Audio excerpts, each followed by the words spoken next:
What's up, everybody? Welcome to Inside the Game, your one-stop shop for everything cool in video games. I'm one of your hosts, joined by Corey. Corey, I can't quite put my hand on it. Something different about you. Yeah, I'm a few pounds lighter. Whereabouts? In the face. Oh, well, why is that? I had to shave my beard off. Well, why would that be? I lost the game on challenge mode. Yeah, that's very true. It was close. It was close. But he lost. Let's head to Inside the Game, the Inside Scoop.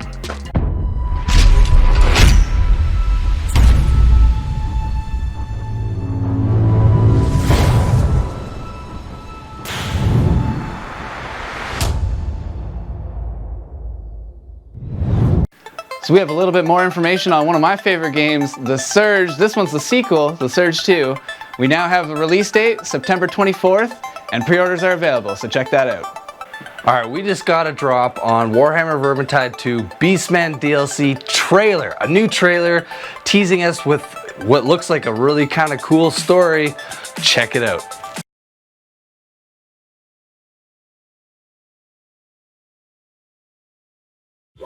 Sega.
Alright, with the announcement of the Sega Genesis Mini, they were originally slated to have 40 games. Well, they just hit us up, let us know they're adding 2 more games, Tetris and Darius. So make sure you check it out on September 19th. Well, it's no secret that next gen is just around the corner.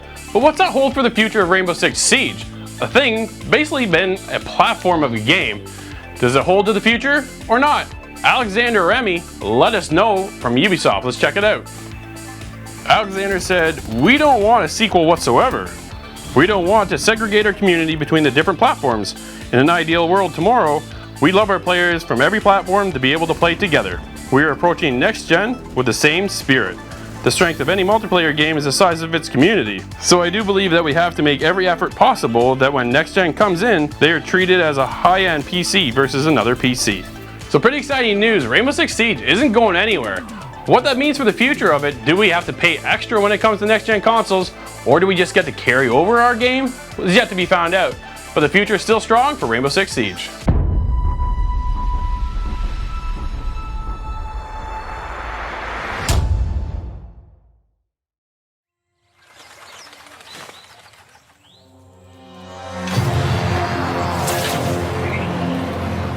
I'm David Ramnarine. I'm the game mechanics designer for Destiny Sword. I've been working on this on and off for over the past year now, Right. and it's amazing to see how it's come along. What does a game mechanic designer do? Sure. Well, I mean, let's say in a standard combat game, you need to have some sort of attack. Well, that attack has to hit something, and so there you need a defense. But then am I always going to hit? Well, then you need something called an accuracy, and then therefore you need an evasion. So you start, as a game starts developing and how it's going to attack, how it's going to defend, what kind of skills you're going to have various numbers starting to creep up. And part of what I do is I talk about and work with the group on what type of numbers do we want to have, and then let's make sure that if I have a certain attack, I'm just not going to blow everything away that's in front of me. I need to do a certain level of balancing with the other weapons and the other stats and the other equipment and environment. And in our game, we've got the mental mechanics. So how are the characters doing? How are they feeling? Are they getting bonuses from that? Are they getting minuses from that? So all these pluses and minuses need to get balanced, and that's primarily what I do. And what I help the team think about new ideas on. This is how we can approach a certain thing, or how we can problem solve a certain piece of game mechanic, and then we balance it out and we make it happen.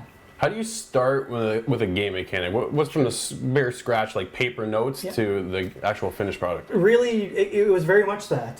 We had, Ken and I, when he first approached me with the idea, we literally sat down with pen and paper. We looked at different games and said, oh, this is kind of cool, this is kind of nice. Can we bring this kind of thing in? And we sort of brainstormed our large wish list of items, and we said, well, okay, if we're going to have all these things, how are we going to make them interact? And we literally built a board with paper with little light armor people and mechas, and said, okay, well, if we're going to attack, how are we going to do bonuses, and what kind of effects? If I increase the accuracy, how much more damage do they take? And we started running through some numbers to see certain cause and effect of that. Right. And thankfully, I've had a fair bit of role-playing experience and gaming experience, so has Ken. So we're easy for us to collaborate and get those numbers sort of sorted from a ground roots perspective. Right. And then it's really just adding on and flowing in the different ideas, the different concepts. We want to have these types of things. We want to have these types of weapons. We want to have these types of weather mechanics, these type of mental mechanics, and sort of fold them in. And then, but making sure that they balance. Is there other games that have helped influence what your design has become for Destiny Sword? Definitely. I mean, from the initial concept, it's developed a fair bit in its concept. But initially we were looking at mecha, so certain games like Crescent Hawk and BattleTech and these types of things were legacy games that we liked certain aspects of them. And then we've also had a lot of role-playing experiences like different like MechWarrior and whatnot that had certain mechanics. So we wanted to try to stay true to our genre, but we're sci-fi fantasy, so we're allowed to bend the rules a little bit for the sake of storytelling and that type of thing. And that's another thing that we definitely agree on, is that the story is a big part of this too. So that's why we try to make sure we spend a lot of time with the different groups: artists, music, writing, all these things, because it's an immersive feeling, and if one side feels bad, people will tend to focus on that one bad thing. Yep. So we try to build it all together, and we'll have iterations, and we'll have improvements in the overall structure, and we have that planned out. So little pieces at a time will give you a feel of what we want to do, and we'll keep every iteration will be something new and exciting. Now, Two Dogs works remotely. How's that process going? It is a little bit of a challenge. I mean, I've been a project manager for 20 plus years, and obviously the distributed teams are always the most challenging. Yeah. But definitely in this environment, it is a little bit more challenging because there's so much creativity, so much experience. With a team, you want to be with them as often as you can. And one of the reasons why we have the Design Summit that we've had this week is for exactly that purpose, is to bring everybody together, really brainstorm, really pound through the paper, really throw those ideas out there. And then that gives us enough packages of work that we can take away, and we can say, okay, in order for us to get to PAX East, which we've just done, and then now preparation for our crowdfunding, and then preparation for PAX West. These are all pieces of work that we need to have done. So we've pounded out what we need to have done for that. So when we distribute, after this particular week, we'll keep track of everybody, make sure everybody's on the right track, and make sure that things are getting done in order for us to meet those particular deadlines. But always keeping in mind the big picture, and that is by the end of the year, next year, our release, right? Yeah. So there's only so much we're going to do in preparation for these things, but we're also working in the background to make sure that the big picture is getting done as well, so that we stay on time. And that's one thing that's been amazing. Like I said, I've been a project manager for quite a few years, and few projects have stayed on budget and on time like this one has, which is kind of odd because it's software and it's so dynamic. Yeah, absolutely. What do you hope the community takes away from Destiny Sword? Really what I want is, I want them to accept the fact that, it's a bigger picture, where games often just look at, how much damage does my weapon do, how much defense does my armor offer. They have to realize that there's people inside there too. And if you treat them right, they can add an advantage to the conflict as well. Also from an entertainment perspective, that your teams may go on a drinking binge after a big fight, and they may report back to you, and that'll give you positive feeling. So not only from a commander perspective that you can get some joy to and from your characters, but from a more larger community perspective, that you're on a support ship which has other players, and they have their own teams on them, and you can work together. You have to work together in certain events and certain missions and so forth, but you can help each other from a community standpoint, because if you go to somebody else's event, you can build bonds between other players on the ship, and the system will recognize that. So the more that people even just sit on the ship and communicate and partake in the different events that people are putting on and whatnot, they'll still build what we call a social currency within the ship itself, which can be used to help the ship, which will help everybody on the ship. So again, it's all these things to help build community, more so than just me and what my guys are doing and my interests. We're a bigger picture, and I think that better reflects what Modern Warfare is about. I mean, you never have a troop that goes out by himself, right? You have a team that goes out and they watch each other's back, they have maneuvers and so forth, and I think that's more realistic, and to be honest, of what it's really like. And so that's what we're reflecting here, is that we're more than just the shooting and fighting. We're a community that we're building. We need each other to move forward. That's great. Yeah. So besides Destiny Sword, what are you playing right now? There isn't anything outside Destiny Sword. Is there? There's nothing outside Destiny Sword. I like playing different strategy games, right? Just to keep me fresh and see how other people deal with problem solving. That's great. All right. Thanks a lot, Dave. Oh, Appreciate it. Thank you.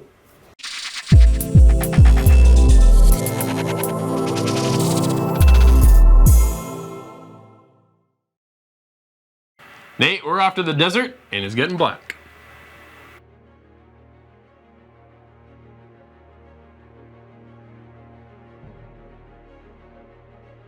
Nate, you and I jumped into one massive MMO. We jumped into Black Desert. This thing is huge with so many classes, unlimited things to do. The world, the map, everything is, man, when they said MMO, this is an MMO, either a nightmare or a dream, depending on who you are. Yeah, and I think it's an acquired taste for certain people. It's not really for me. It's not my style of game. But that being said, yeah, I did play it and I did actually enjoy it, because the crap out of this there are a lot of great elements to this game. Let's just start with the map, because it's massive. Okay, it is humongous. I've seen a lot of big maps in my day. I've never seen a map this big in my entire life. No, and it is filled out. There is a lot of quests everywhere. There's people, NPCs to talk to. Oh yeah. One thing I really appreciate is there are a lot of enemies to kill. Yes. So you can kind of they just spawn in a lot, and they don't really bug you too much. So if you're fighting not too far away, you're not getting interrupted by all these droves of things. You're not going to get all these imps that just come out of nowhere and just surround you, right? But I did find as you wander through the world, you can encounter them, or you can just run right through them. It's completely up to you whether you want to commit to that combat or not. And it warns you you're in a combated area, right? Yeah. I went off to this one camp to clear out this camp, and then when I cleared them out and took off, I came back, poof, they were like instantly back. I was like, that's kind of weird. I just killed all you guys. Yeah, and that's kind of that MMO feel, right? That's not really for me, but it's cool because if you want to just grind and attack over and over again, then you have that option. There's always something to do. You can't have an MMO and have it empty, right? A lot of games just release and there's nothing to do. And this game, and I don't even know where to start. They have horses that you can tame, and then you can breed. You got fishing, you got mining, you got lumberjack, farming. I mean, like, and the funny thing is, all this stuff with a lot of games, it can kind of come across as like, oh, I got to do all this stuff. I got to do all these side things to help. But like, honestly, it actually is fun. Yeah. This is something they did. Unlike any MMORPG that's out there, instead of focusing so heavily on the end game where there's a raid and maybe this other special activity, there isn't. No. It's mostly just focused on playing in this huge open sandbox. I had a great time in the game. This is something I kind of entertained about going back to because it never ends, right? There's always something to do. There are hours, so much to go still. Well, yeah, we barely scratched the surface of what we're doing with the game. We jumped in. I've had a great time. Nate, what are you scoring this one? So, since it's not my exact style of game, but I definitely have enjoyed my time learning this game and diving into this whole world. But I'm gonna give it a 7.5, man. You know what? I'm right there with you. I enjoy my time with the game, the aspects of the game, and you can honestly live in this world. I think it's so cool, and there's so many people on the map all at once, whether they're actual players or NPCs, there's always someone to talk to. I'm there with a 7.5 as well. Black Desert Online has a unique twist on the MMORPG genre, focusing a lot less on the endgame with not having a raid and multiple dungeons. It does feel a little bit odd. But that being said, its focus on in-world activities such as fishing, horse breeding, and setting up trading routes among workers and cities really adds great change. The combat is a bit overwhelming at the start, but it becomes a lot of fun as you grind and understand how it really works. With an insanely massive detailed map and an actual story that's interesting, we recommend this title because it's totally worth checking out.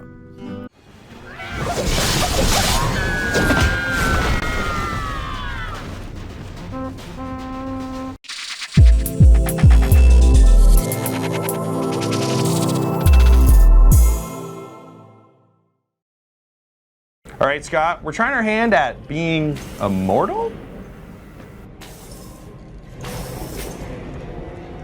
This is the end of times. All right, Scott, we're jumping into Immortal Unchained, and they've got a new DLC coming out with this game, so we're kind of jumping in, kind of doing a full look at this one. That's right. They did the Stormbreaker DLC, which is just released, I believe, 1 or 2 weeks ago. Not too long now. And this game has been out for about a year prior to that. Yes. So this game has been around for a little while, Immortal Unchained, and it is compared relentlessly to Dark Souls. Yeah. You can't get away without saying that. No, it's true. And it's really a shame because when you take something that big and you try to compare this game to it, it's gonna feel a little lacking in certain aspects. Yeah. But if you dig through it, you find that it's also excelling in some aspects. Yeah, like we talked about this actually before we started this review up and kind of discussed that, you know, when you take a game like Immortal Unchained that's trying to not mimic, but take aspects of a game like Dark Souls, you're gonna lose some things in translation, and by no means is this a bad game. No, now so it's a little hard to look at now a year later. The opinions should be changed now because all these updates that have come out, they've really fixed a lot of the aspects to this game. Yes. So we mentioned it, it's a Souls-like. Now, it's not a Lords of the Fallen or the Surge or something that's more ingrained in that formula. This one's a shooter. Yes, it's a ranged third-person shooter. Yes, but you still have to roll, you still have to play the don't get hit game. It's just Soulsy like that. You're fighting through these caverns that are full of enemies. You can choose to sprint through them if you know where you're going, because there's little hidey holes everywhere and secret shortcuts and all the things from Dark Souls that I really appreciate for the map design. Yeah. Now, then you get to the boss at the end or the end of the section, and that's where it kind of starts to lose me, because the boss fights in the Souls game is what the Souls games are all about. Now, when we're playing this one, I just kind of thought that that's where it was going to go to, but yeah, it leaves you wanting a little bit more. There's not that huge sense of accomplishment when you finish it, when you beat that boss. Yeah, now it's more like beating the level. Like you get to the end of the level, you find another obelisk. It's the form of a bonfire, and then you're safe. You can take a breather. You could, log out, come back in, you'll be in the same spot. It's the same kind of post system that you're getting to in Dark Souls. Again, another little device that kind of draws some people in and entices the difficult loving crowd. And speaking of difficult, you can't choose a difficulty to play in this game. You just get what you get, and let me tell you, I wasn't very good at this game. We're playing on PC.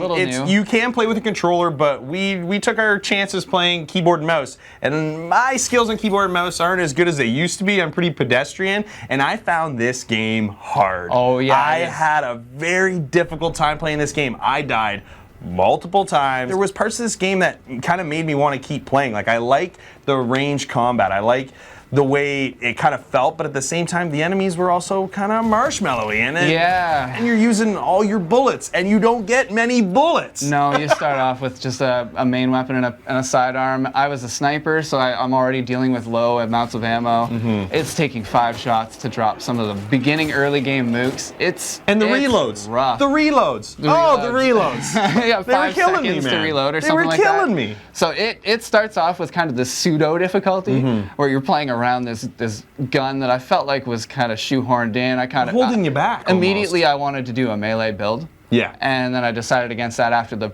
very first boss, because getting around him and it's a little difficult. So they have these bosses that are.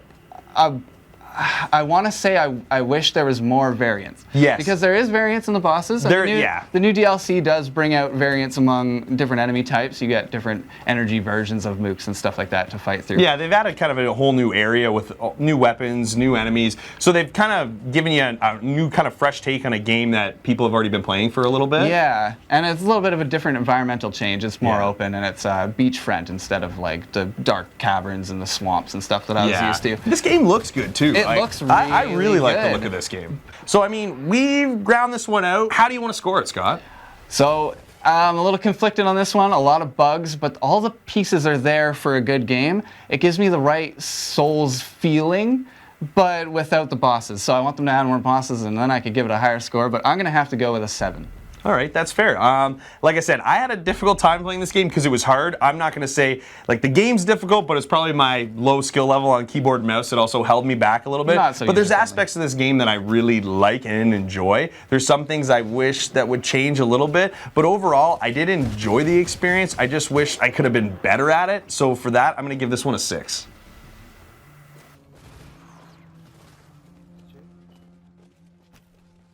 Immortal Unchained takes a lot of great aspects from a game like Dark Souls and almost manages to pull it all off. This game's not for the easily frustrated, as you will be repeating levels over and over again sometimes. But the overall visuals look great and the audio is great as well. With the new Storebreaker DLC, fans of this title are going to love the expansion of the world along with the addition of new weapons and enemies.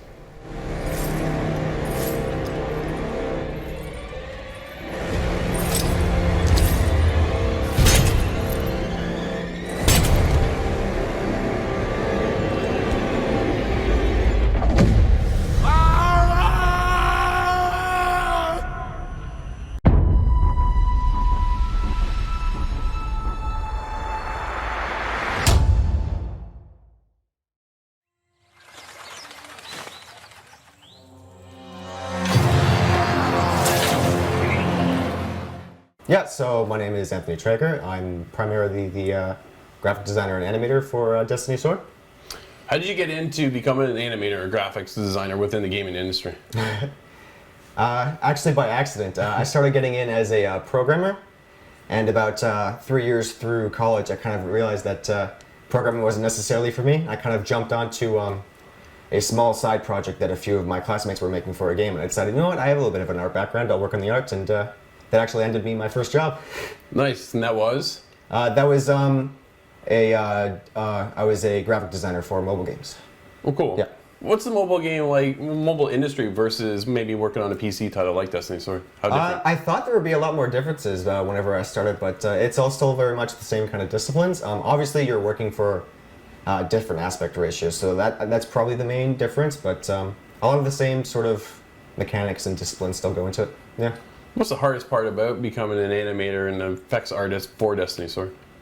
The hardest? That's a good question. I'd say that, so when it comes to animating the characters, you're not just animating one character by themselves, they can have a number of different features on them. So you're not just animating for, you know, the female character or the male character. There could be like thousands of different iterations that we'd have for a character, because we'll do different noses, we'll do different eyes, we'll do different hairstyles. So you're never just using just one particular looking character, so you don't have those references to go off of. So you kind of want to design them in a way that will work for all those different iterations. You have a favorite part of working on Destiny Sword? Yeah, the in-game effects. Yeah, so doing the gunshots, the lasers, the orbital strikes. I get to go as wild and flashy as I get to be, and it's a lot of fun to stretch those legs. That is very cool. Yeah. If you had any advice for someone who wants to become an animator and effects artist within the field, what would that be? So in particular with animation, it would be to try fooling with any kind of animation software you can get your hands on. Really, it's just like any other artist tool. The more you use it, the better you will get. And there's loads of free assets online for you to help go through that kind of things. YouTube is an amazing sort of resource for those kinds of tutorials. For effects, it's sort of the same kind of thing. Instead of grabbing an animation program, you'd probably want to get some kind of engine, like Unreal or Unity, and just fool around with the particle systems and the shaders they have there. Yeah. What game are you playing right now? Ooh, right now, Factorio. Yeah. Oh, really? Yeah, I really got into the sort of the nitpicky of how making things super efficient and making sure everything worked the way they were supposed to be. And at the same time, it has sort of an aesthetic that I kind of grew up with the sort of 90s PC, sort of pixely, but sort of half 3D kind of look to it. And I just fell in love with it, yeah. What do you hope the community takes away from playing Destiny Sword? I hope they take away the message that we're kind of trying to go for, that whenever you're playing these combat games, they're not always, tackling whatever the characters might come back with whenever they're going through these hellish situations, right? And we hope that we kind of open people's eyes to sort of the realities of whenever, these kinds of events happen, that people don't walk away unscarred. Excellent. Yeah. Anthony, thank you so much for your time. Thank you.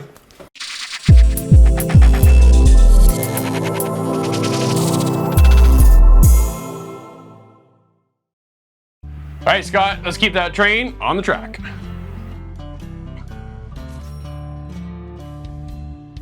All right, Scott, you and I were playing with some trains because we were jumping into Railroad Corporation on the PC. Man, I'm a fan of railroading in general as a hobbyist. You start because I'm about to go off.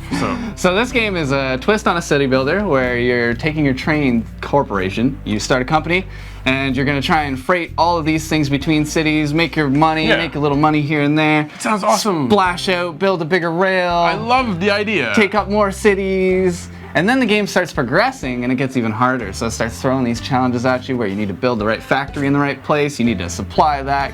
I wouldn't know because I got fired in 10 minutes. No, for a bad first day on the job. Then. Oh, I didn't last at all. So let's start off how the game really starts is you start off with one station and the idea is to get the materials over to, I can't remember the town we have to get to, but you have to supply that little town who has a steel factory with coal and ore. Yes, that's right. Simple concept, right? So you build your rail, you drop your station down, you now connected from one town to the next. Yes. But then you now need to build more rail to connect to New Orleans, which has the ore. Yeah, to get further and further across this map to establish your network. So the very first steps are to start selling something that you can find cheap and sell high. And that's going to get you money that's going to bring you through the whole thing. And that's where I found the game starts to be really satisfying, was when you get this money flow going, then you can really start to pick where you're putting your tracks down and double up on some of them. And I was doing all sorts of crazy stuff by the end. I got really into it.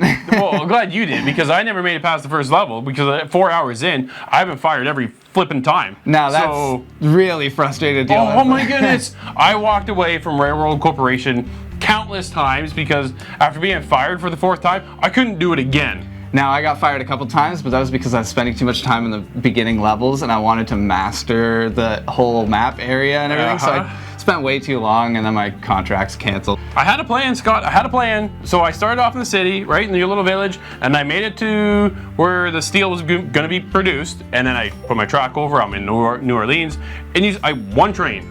That was it, because that's all you can afford. Yeah. $100,000 does not last very long. It's a little tight. So I go back and forth. I get out there. I'm bringing my coal over to the other place. Okay, you have to bring 5 loads of coal over. My locomotive can only handle two cars Maybe. at once, right? So I got 2 hoppers heading over. That is it, and then they got to go back. I got to do this 3 times to meet minimum requirements. From there, I then go over to, what is it, Casa? Yeah, there's... I had to get ore. 10 trips for ore, okay? Yeah, because it's heavier. And it's heavier, but that's only 1 hopper now. So now I'm down a hopper, I'm now taking more time, and now there's a time too you gotta watch. There's the time. But every time you do this, so you go over, and then you bring the coal into that town, you make money. Yep. Great concept. When you go back, you lose money, because now every time you build rail, costs you money. Every time you put a station in, that costs you money. All of this has upkeep. And the upkeep costs you money, $120. So I have a station in New Orleans, and a station over in Casa. I'm up to 4. $120 a hit now, okay? Not done yet, because I'm about to get fired. So now I go from the main hub where I got my steel produced, I have to go over to Cincinnati. Right? Really far away, I think, too. It is. I got to go over water. That bridge cost me $8,000. Oh, the water kills you, yeah. So I built my rail in periods, right? So I go over. So what I did was I kept the ore and coal going back and forth all the time. Brought in another train. So I have 2 trains now producing money. Okay. Because every time you go over to Cincinnati with that load of steel, you don't get paid. No, because you're delivering it and it's already been prepaid, I believe, is It's the way a the story contract. gives It's it to already you. been Yeah. signed. I was this close from finishing that contract, and I got fired for the last time. That's rough. For me. That was it. I couldn't do it anymore. I was so irritated how difficult the first level was. I couldn't even get into the second level. And I love this kind of stuff. Now, Holy we have crap. to acknowledge that we played some other city builder sims, not quite city builder, but offshoots of that Anno genre 1800? before. And some have had good tutorials, some have not. Yeah. This one I feel like was a little bit better supported with a tutorial, but it was very basic and Still basic. It really just covered the very beginning concept, because once you get into the part where you're buying plots of land and you're putting factories, there was no lead into that at all. It was just, really? I wouldn't It was know. just this is your job this time. It just tells you in the very beginning of the mission statement. Right, okay. So and then you kind of have to figure out how to do that. So you're gonna fail the level a couple times before you realize like how to kind of get the right things to the right places. I failed numerous times. Like, yeah, the key was to use one train to kind of ferry my money. I found a cash cow and I milked the cash cow, and then about a half hour, 40 minutes later, then I start actually trying to take on the objective. But you wouldn't really know to like establish a base of operations and start to branch out, because what you want to do when you see this game is station, rails to every station. You want to make it look nice, but you I want also the sandbox mode. Yeah, and Which is coming. It's not there yet. it's not there now. It's This coming. is an early But access. That's so- what I want. So we're dealing with an early access game, so we will see some improvements to this game, and Sure. I'm sure some of the kinks ironed out. But as it stands right now, a little hard to get into. It was not a little hard, man. This game, it felt impossible. I couldn't get past the first stage. The game's not meant to be this difficult in order to enjoy the game. It takes the fun out of a game. Now I wish they would just give you an option to take more of an overdraft, so you wouldn't fail, or like a no-fail The condition minute or you something. hit minus $50,000, you're fired. Yeah, that's There's it. no coming back from it, right? And you can slowly watch it filled, and I struggled to stay above water a couple times, and then after 45 minutes you just have to let it go, because you're not going to get it back. But then it just snowballs. Boom, 50,000, you're fired. This game is fired. Now- Scott, what are you scoring this thing? Now, this is a different take on it. I found it satisfying after the amount of time you put in. So Yeah. it's that keeping the frustration at bay that kept me in the game. You got it further, it kills you. And I was enjoying myself towards the end of it, and I'm going to be playing more of this. We got to try it out on co-op. We got to Yes. see more of the aspects to this game. Sure. And it is an early beta, so I kind of want to give it a break. But if I got to put a number on this one, I'm going to have to say 7.5, because it's going to push a lot of people away. But if you can stick with it, Yep.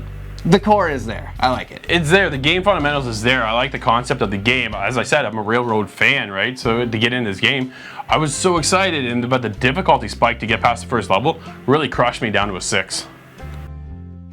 Railroad Corporation is a fun and deep simulator experience, hindered only by a difficult learning curve.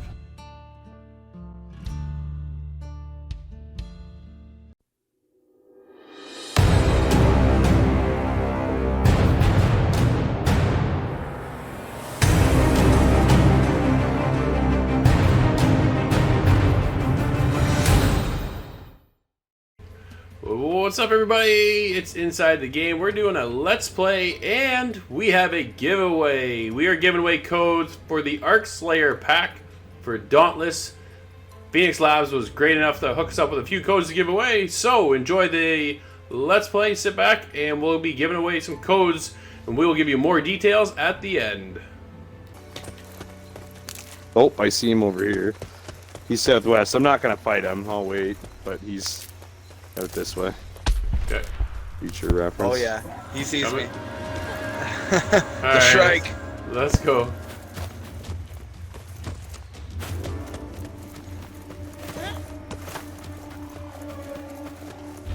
Uh-huh.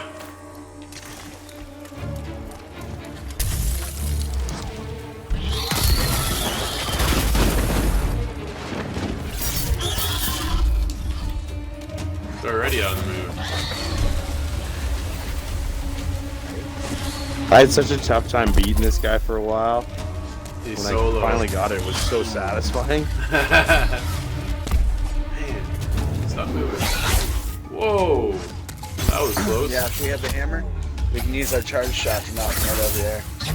Yep. It is awesome.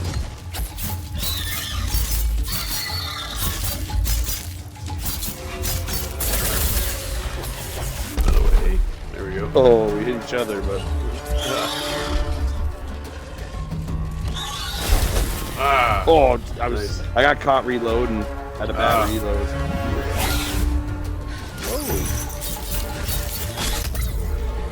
You guys cut the tail off of this one yet?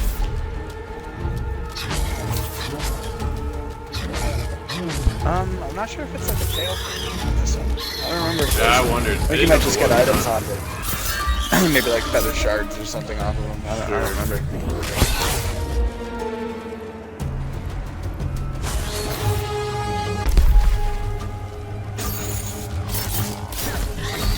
Nope, out of the way.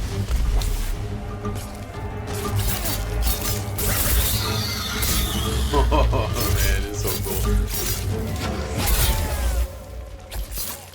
One angry bird. Ah, yeah. It's a simple concept, but it's cool to do. Nice hit.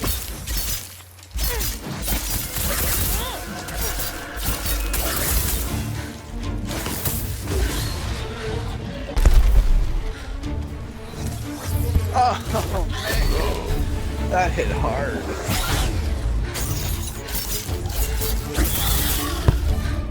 Oh, where'd he go?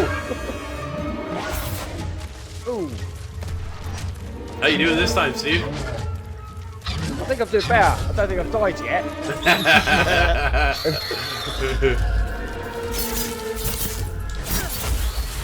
Nope, out of the way. Gotcha, did he? Caught and roll. I spoke too soon. Too soon. We got you, we got you. Cheers. Where is he? He's over here. There he is. Yeah, that's him. I hate it when he flies at you. Heavy attack? Knock him out, you think? Yeah. Alright, I'll try it next time. He'll probably knock me down. Oh, no, no.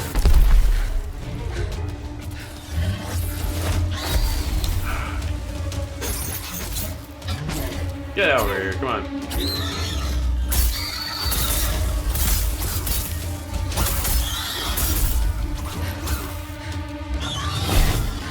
Ah! I said try it and I completely took it out of the way. Oh, I landed right in front of him. Oop.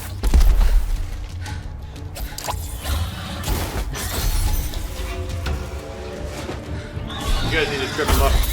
Oh, I tripped him I up. got him. Oh, did you get him? Yeah, I think so. Yeah. I didn't get knocked. Nice.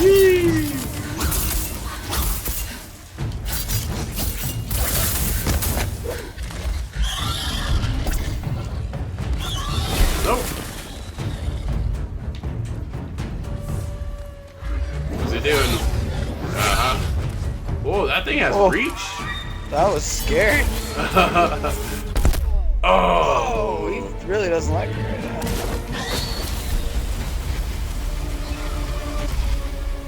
Well, that's the last bit of health I've got. He's gotta be done soon. Come on. There we go. Oh, I just leveled up. I'll take that too. I know. Gets me every time. I know. Look, he's not dead. Whoa. Ooh. There you go. Whoa. Oh, really?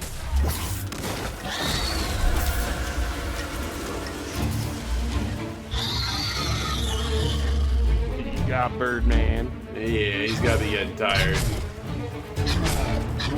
Oh, I thought No way, did he get you? Yeah.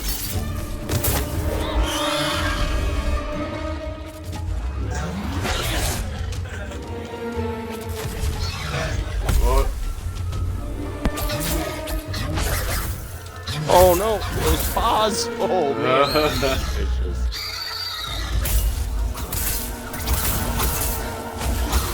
Oh no. There we go. Steve, are you back yet? Yep, despite okay. it. Just I'm ready for the rescue. That's it. Nice of you to show up. Crap. Got me. I was gonna try and hit him too. I should have.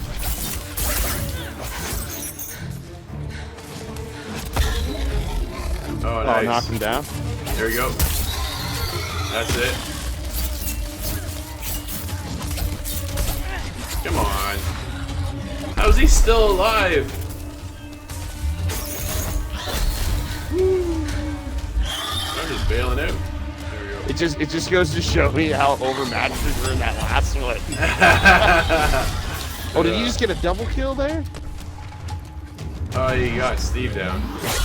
Oh. Oh, I am almost done. Oh.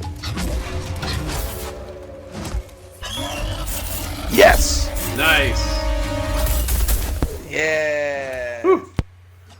That was close. Holy moly, man. That Yeah. was pretty wild. Yeah. Team rank D. I got the S. I got an A rank. I'll take it. I got a C and a D.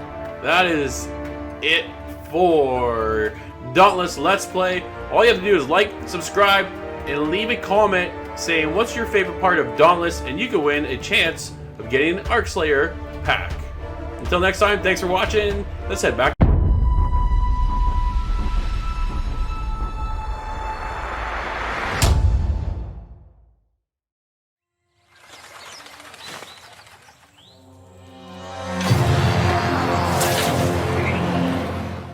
So I'm Charles Wright, and I'm producer and writer for Destiny Sword. Nice. How did you get started writing this story for Destiny Sword? So this was a project where Ken, I know Ken as a family friend. Okay. And I've always sort of been a big gamer and really interested in games. And Ken talked about this a project that he's working on, and I was just really interested in it. And writing just ended up being a natural fit. It was something I'd never really done before, but I ended up being pretty good at it. And so... That's pretty good. Yeah. You also said you're the producer as well? Yeah, I'm a producer, yeah. So I do a lot of the other things, making sure the team has the things we need to succeed, and doing some of the other behind the scenes things like data analytics. And I also have a background in privacy, so I've helped with some of the compliance things on things like privacy policies and those sorts of things to make sure that we stay legal. So what's a typical day for Charles? Typical day for Charles is, I might be taking notes at a meeting, I might be helping with ideas on some new design challenge, all sorts of things like that.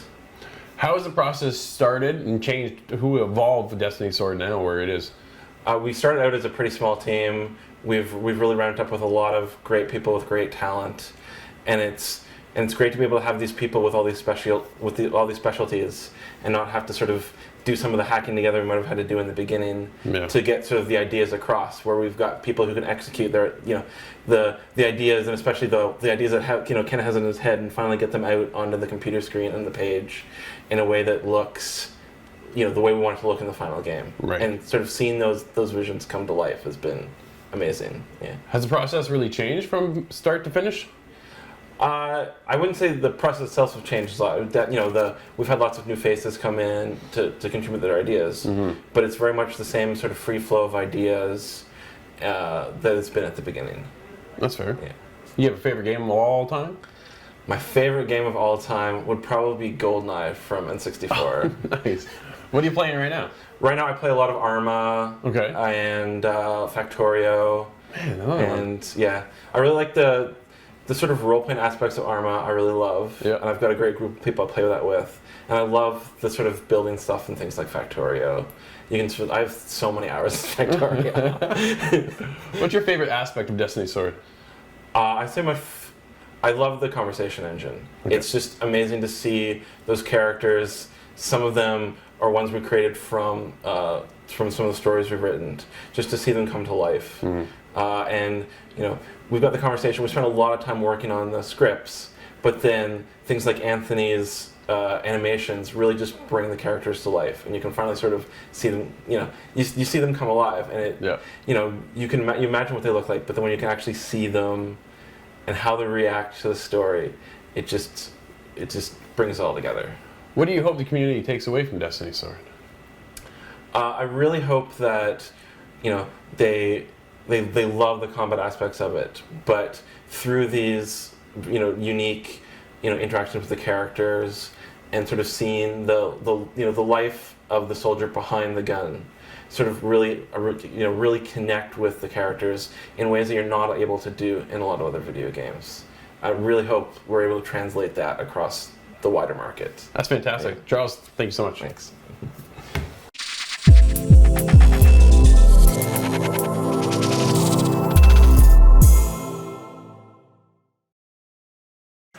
Nate, looks like you're on the run. You're a fugitive.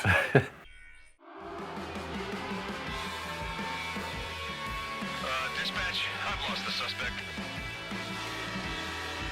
Nate, you and I jumped into American Fugitive. We're playing on the Xbox One. What do you think of this Fugitive take? Honestly, man, it kind of feels like a GTA meets Driver with how it kind of took me way back to my PS1 days. Yes, that's exactly just it, man. It took me back to the, when I was probably like this big. Yeah. And anyway, the graphics in it are stylish. Yes, I really like it. Yeah. There's no dialogue in the game, which I thought was a little weird. There's no voice acting. There's content, there's texting, but there's the dialogue is there. There's no voiceover is what the problem is, and it really kind of takes you a little bit out of that game, doesn't it? It really did. Right from the beginning of the game, I kind of just threw me off. Were you shocked? I was shocked. I started up and I'm like, oh, here comes the dialogue tree and all that. No, there's nothing. No voices. I was like, oh man, even like a mumble or I don't know, something. Yeah, even like that classic. Oh, The Sims. Yeah. So although the dialogue thing was kind of an issue, the beginning of the game was pretty cool, and you get thrown in jail right away. Yeah, everything kind of goes to hell in a hurry, right? Right from the very get-go, the way that everything's set up, you're suddenly wound up in jail. And the idea is you're an American fugitive because you are now on the run. You break free. You're set up for a murder. You're out to find out why, who did it, and kind of out for revenge. Yeah, and that's it. It kind of starts you off. And for me, I got busted by the cops right away. Okay, so I got an issue with the cops because I had no problem actually sneaking out and getting away. Changed my clothes, which is it's a cool dynamic they have because if you are busted, then they're notified of, okay, the person's in this kind of car. They're wearing this kind of clothes or whatever, right? So then you got to go and you got to find clothes to change. So all of a sudden, Seriously, I just swapped on a new shirt and I'm a whole new person, which is kind of funny. But it was so easy to trigger the cops. Yes. And that was the issue. I hit a fence. Was when you're driving, the driving isn't exactly easy, right? It's tricky at times. And you just nick a fence. Oh, there's a damage alert. Woo! Cops are coming in. Woo! Next thing you know, it leads from one thing to another. I got helicopters that are chasing me, and I was just like, you gotta be kidding me. I hit a fence. Overall, though, Nate, I had a great time playing American Fugitive. What are you just gonna score this one? Well, with the great graphics and that nostalgia, you know, taking me back to the Driver and GTA days, I'm actually gonna give it a 7.5. You know what? I'm right there with you. I had a great time playing this. 7.5 for me as well. American Fugitive revitalizes a classic genre, bringing us back to those GTA and Driver days back on PlayStation. Being a lot of fun driving around and running from the cops, it also has great graphic style and soundtrack. It is a little frustrating at times to easily triggering the cops and being forced to repeat the same cycle over and over. But the story is great and the game is a lot of fun, so we believe that this game is a recommended title.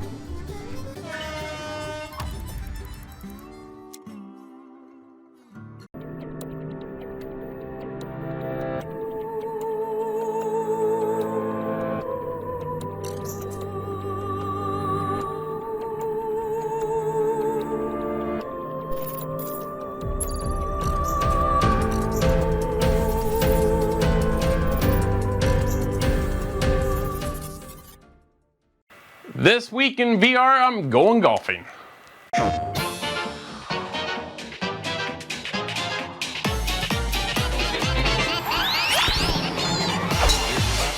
Pretty good.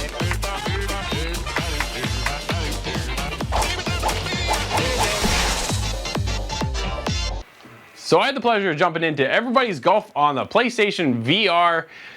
If you've ever played a golf game, whether it be simulated at the stores or where you kind of go in and get that experience, VR and golf is actually pretty well done here on the PlayStation. A lot more than I expected, actually. It felt great. The controls are solid.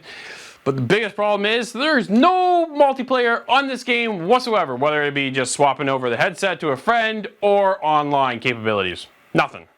Why? I don't know, because that's where this game would thrive the most. You can go out and you can play 3 holes, 9 holes, 18 if you want, up to 3 different courses. Great time and all. But where's that companionship when you're on the golf course? Because it's not in this game. Let's check out some gameplay. How close we can get this. It's not bad. It's really raining. Normally it's like a blue sky and everything's looking nice. Not liking me very much here. It's lucky breaks for that. Fine, putting can be a little tricky. But I'll take the par. It's not a bad start. We got I believe this is a par 4, 356 yards. The rain is still coming down. Out of all the times I've played this game, I've yet to have it rain. We're in the rough. Let's see. It's not bad. Let's see what we do. Pound it out of here. So it might go left. The right foot's lower. Go over? I think I'm in the sand. It's in the rough. No, the rough. Well, I've been in the sand traps before. The sand traps are just like any other sand trap. It's hard to get out of. The game feels great. I have a blast playing the game. It's a ton of fun to go golfing. But, as you can see, just in real golf, I am not very good at this game. That is a long... I don't know if I can chip this in. Let's see if we can chip it in. It gives you all the lines, just like in everybody's golf kind of thing. It's not bad. So everybody's golf, everybody's like Hot Shots golf. The same vein as that, except we're in VR, which is kind of a unique experience. You can get real, if you want to get like into it and real serious, you can duck down, follow the lines, all that kind of stuff. I enjoy it. Graphically, the game's pretty decent. Nice one. Yeah. All right, so we saved a bogey. Not bad. Par would have been nice, but I'll take it. I'm normally a bogey or a double bogey kind of guy anyways. So at this rate, I will take it. Last hole. finally is stopped. Take arrow lets you know how straight you're gonna hit that ball. That wasn't too bad. Nice shot. Right down the center, we'll take it. Looks like the rain stopped. Looks like your personal best. All right, there we go, 210. There's a lot of the hole left. Yeah, still got a lot to go. But if we pan out, we can see where we're at. So right down below is where we're at right now. We got 180 yards to go. Is where roughly where we're gonna land. Yeah, there's still lots of the hole left. Let's see what we can do.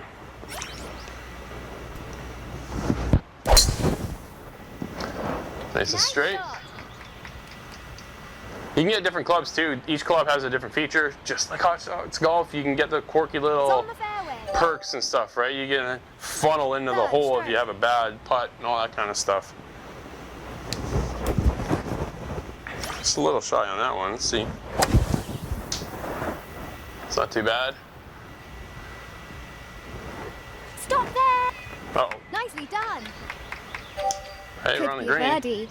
Ooh, this would be a nice way to finish off this review. It breaks to the left. Alright, that's where we're gonna call it quits. Right there is a birdie. Sweet! This is Everybody's Golf in VR. Let's check out the score. So there's the gameplay on Everybody's Golf VR. As you can see, the shots are hooking because it felt pretty real when I'm in there because I suck at golf. And it kind of comes through in the game too, but it feels great. It is that arcade feel still, and you can go in and practice if you want to. The gameplay is all there. It's a great, solid experience in the PlayStation VR. But again, with no multiplayer aspect whatsoever, it kind of takes away from the game. Overall though, I was there for a good time and a 7.5.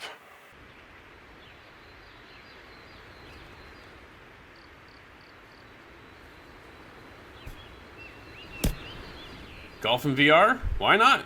This is a great experience, from the fluid swing of the club to eyeing up the cup and the green. We just need some multiplayer to add to that true golf feeling. Looks like your personal best. And that's another episode in the books. Now, each and every week, you guys reach out to us with one of your clips. Nate, who do we have this week? This week we got Benny7, the pirate legend, taking on 3 guys by himself. Woo, let's check it out.